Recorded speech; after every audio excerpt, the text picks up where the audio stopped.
Was I? Life is still going to hurt. All these changes are still going to hurt. They're still going to be sad. This is a video for another time, but that sadness and that hurt is based on false agreements that we've made and expectations and false programming we've received about what love means, what a relationship means, what it means to meet someone and build a life together, what it means to be alive, that we're supposed to have a job and security and worry about retirement and all these things.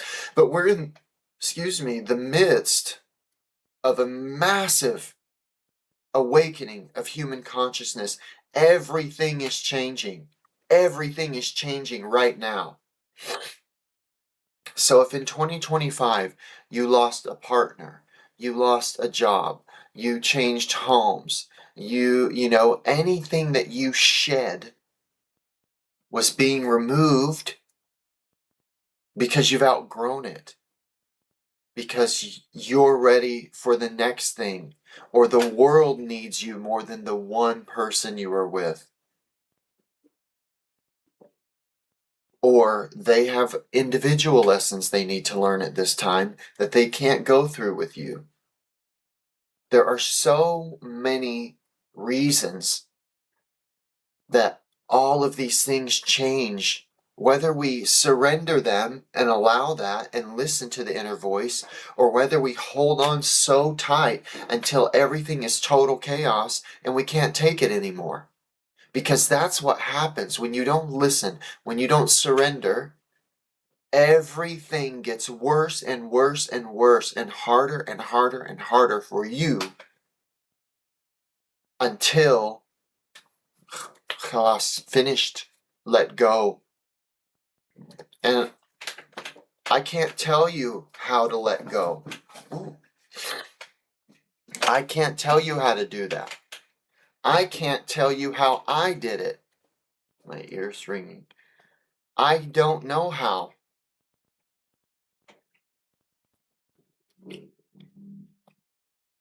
I don't know how I got this far. I don't know how I got through every day of last year where I didn't maybe surrender enough. It's like I have a pie and I'm like, or a rope, and I'm surrendering like one thread at a time because I didn't know I was supposed to let go of not only the whole rope, but the whole boat. That I was supposed to unanchor myself and my reality and my beliefs to everything they were anchored to.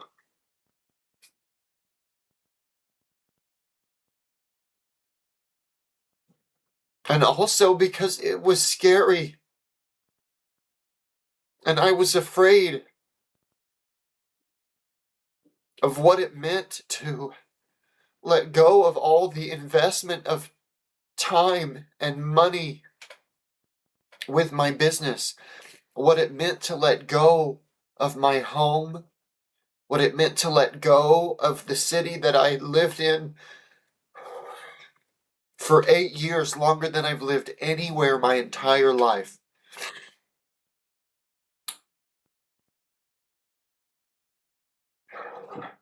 And what it meant to let go of the person that I'd talked to and been best friends with and spent my time with every day for 7 years.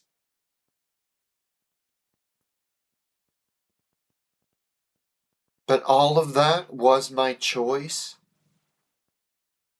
except my relationship. And when my relationship needed to go, I surrendered it.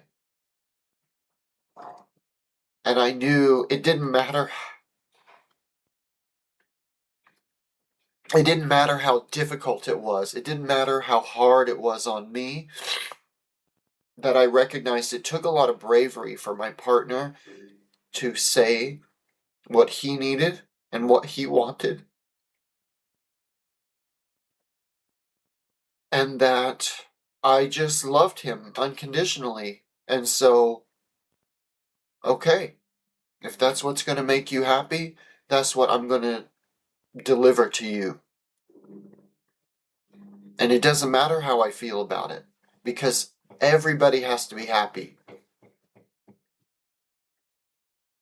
And if you're going to be happy without me, that's what I want you to have.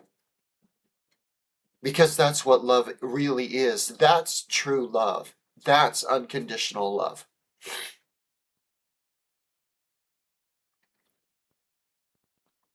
But it was the last thing in my whole life that I had.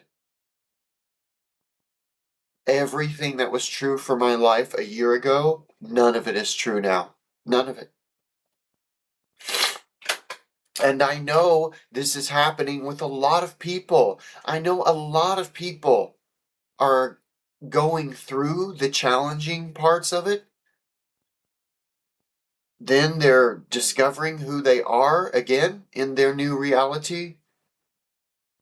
Then they're living their new life while still having these spikes of pain and memory come up from the past that they have to honor, face, and let go. I don't even know how the videos will reach people. But if you know somebody who's hurting, who's suffering, who's going through loss, this is the account for them. I'm going to keep trying to come every day and talk more about, oh, today I felt sad for a while. I felt afraid. How am I going to survive? How am I going to eat? How am I going to pay rent? I miss my best friend.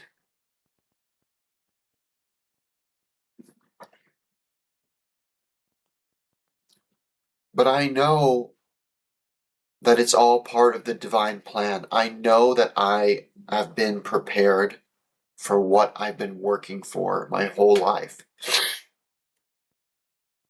The things that I prayed for, the things I, tried to manifest, and I'm ready to receive now.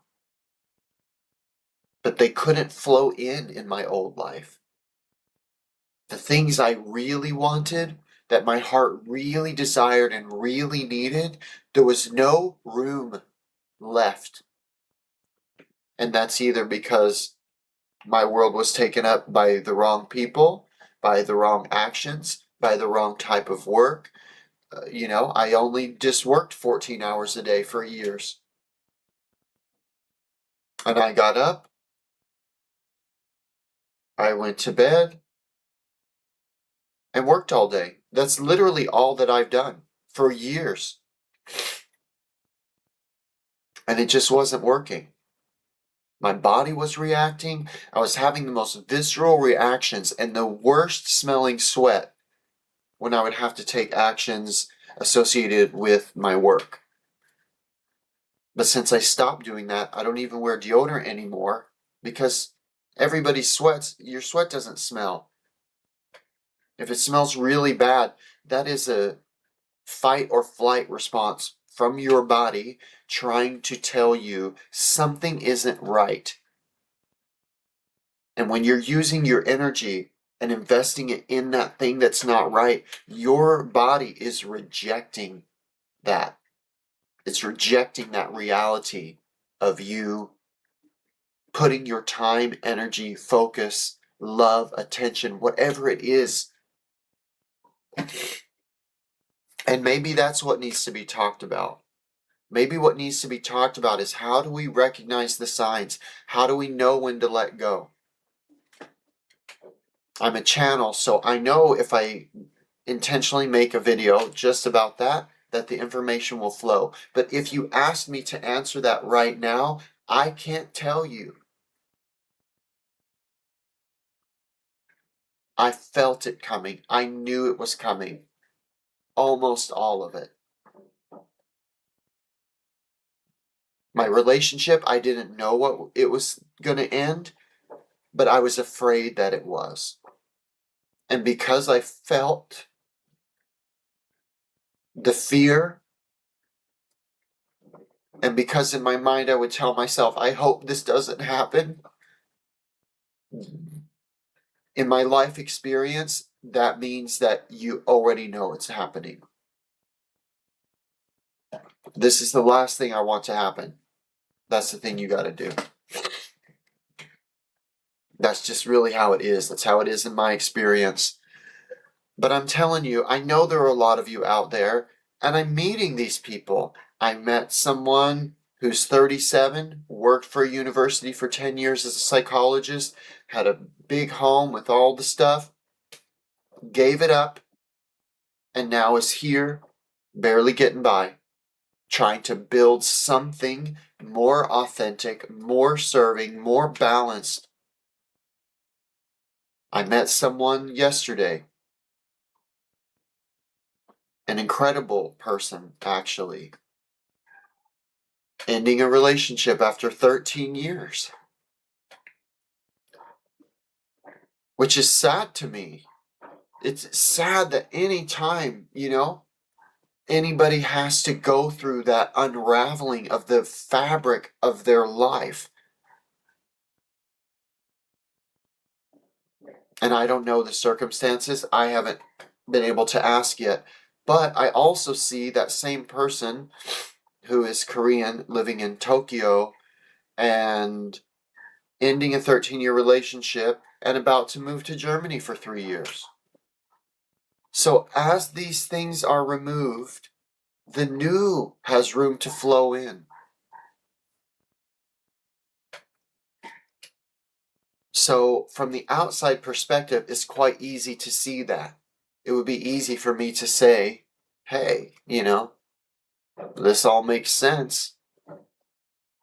But when you're inside of that reality, it doesn't make sense. You don't always see all the great things that are happening because your mind wants you to focus on the sadness, on the pain, on the loss. It wants to hold you down in a lower vibration. And our society teaches us that you need to mourn a breakup, or you need to be stressed if you've lost your job, or you need to feel guilty, if you do this or if you do that. We're trained in this energetic field that we call reality and that we are connected in together, that we all participate in together. We're trained and they try to control us and teach us to stay down, to hold the energy down. But if we try to keep in mind that everything that happens is for your highest good, everything that happens in this 3D human on earth reality is to make you better and to prepare a better environment for you.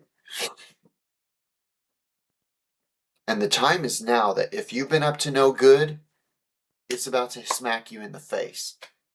If you've been doing dirty, if you've been deceiving people, if you've been lying, it's about to come for you. So clear it out. Make amends. Tell your truth. Share your story. But mostly just keep going. If you can only get out of bed 10 minutes in a day, get out of the bed. Do what you can to keep going, to remind yourself and to rewire your nervous system that you're going to keep going. It doesn't matter how sad you are. It doesn't matter how worried you are about basic survival. It doesn't matter if you have a hangover because you had too many drinks last night. It doesn't matter. You have to keep going. No one is going to push you but you. And when you do, when you keep going in spite of how you actually feel, that's where the miracles happen. That's where the old system breaks and the light can shine right through to you.